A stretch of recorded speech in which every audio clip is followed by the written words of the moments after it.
राधे राधे।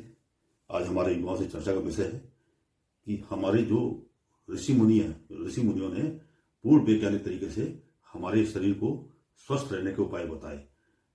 वेदों से योग आयुर्वेद को अलग किया और बताया कि इस दोनों का यूज करके आप अपने जीवन को स्वस्थ रख सकते हैं। तो नेगेटिव विचारधारा की वजह से हम इस पर चर्चा करने से बचते हैं,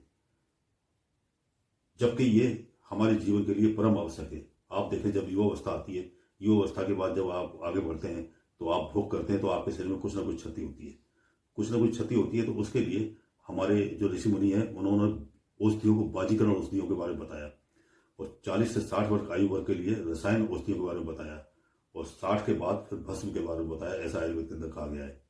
तो हमें इसकी जानकारी होनी चाहिए। हमारे पूर्वज इसका भरपूर यूज करके जीवन का पूर्ण आनंद लेते थे और हम आज इसको जानते भी नहीं और चर्चा से ही बचते हैं कि कहीं ऐसा ना हो कि लोग हमारे बारे में गलत सोचें, जबकि ऐसा नहीं है। इसको जानना चाहिए। तो ये क्या है, आयुर्वेद औषधि कौन कौन सी हैं जो हमारे शरीर को पुष्ट करती हैं?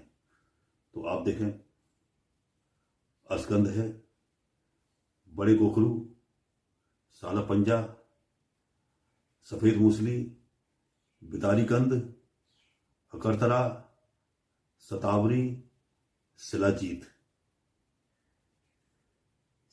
और मुलेठी के बाद इमली के बीज की गरी, छोटी पीपल और क्रॉस का बीज। ये जो औषधियां हैं ये हमारे शरीर के अंदर बाजीकरण औषधि काम करती हैं। इनको जानना चाहिए।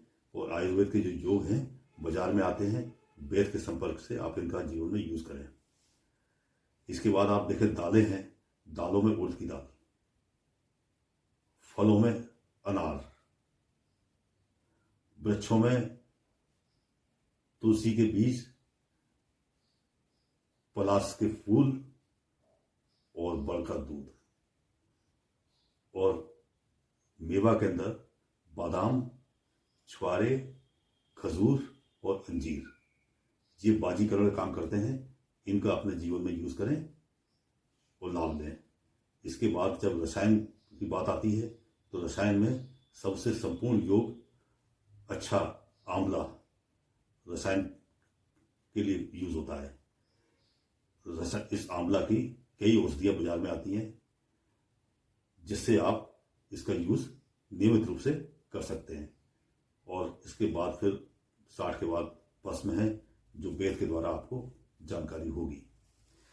तो ये जीवन में इसका यूज करें और इसके बाद योग को नियमित अपनाएं। योग के अंदर जो हमारा नाभि है, नाभि से नीचे का भाग है, इसके लिए जो योग क्रिया है उसमें सर्वांगासन है, हलासन है, सूर्य प्रणाम है, धनुरासन है और इसके बाद महाबंध जैसी क्रियाएं हैं। इसको करके आप अपने जो प्रजनन अंग हैं उनको स्वस्थ रख सकते हैं। और इसके बाद आप देखें, स्वस्थ जीवन के लिए इस आयुर्वेद औषध और योग के बारे में जानकारी रखनी चाहिए। और हम देखें कि प्राय हम जो भोजन करते हैं उसके अंदर भी अगर हम सब्जियों में लहसुन, प्याज का यूज करें तो आप पाएंगे कि आपके अंदर जो हार्मोन्स हैं, जो आपके युवावस्था के हार्मोन्स हैं, उनकी वृद्धि होती है। तो आप इन योग और आयुर्वेद को अपने जीवन में अपनाएं और स्वस्थ रहें, जिससे हमारे भारत को स्वस्थ जनरेशन प्राप्त हो और आप स्वस्थ रहें, प्रसन्न रहें। धन्यवाद।